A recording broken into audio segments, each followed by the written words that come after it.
Welcome to the December 2025 Stellar Assets Market Review and also a review for the entire year. In front of you is a somewhat familiar looking chart looking over the last 4 years at performance. I will drill down into 2025 just a bit. The market, which is the S&P 500, is the silver bar, up 16%. Slightly down in the month of December, just minus 0.1%.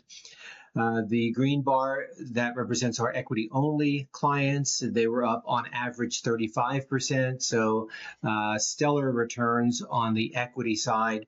Options up 22% is a bit disappointing to us, given we were up much higher than that earlier in the year. And I think I spoke last month a bit about how flat market environments are not good for option accounts. So we had a poor start to the year with our option accounts.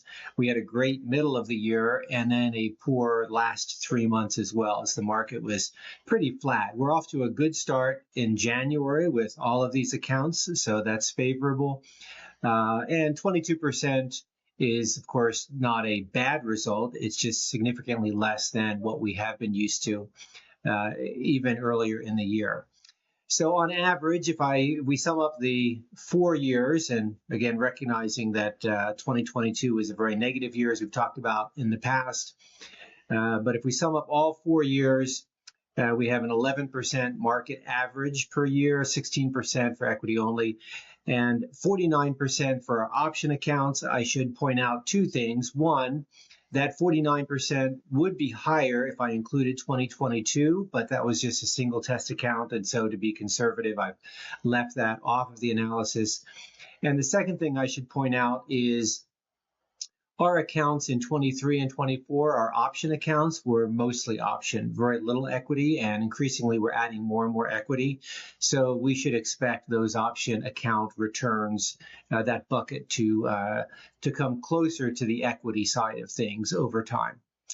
That's it for this month. Appreciate any comments or questions. You can always book time. I should have in the first comment of this video, I will include a Calendly link where you can book 30 minutes with me if you'd like to discuss this or your own individual account or your own circumstances and how you might benefit from either an equity-only account where we employ regression modeling or an equity plus options overlay to help protect your downside in a more aggressive manner. But that's it today. Thank you very much for your time and your listening ear. Take care. Happy investing.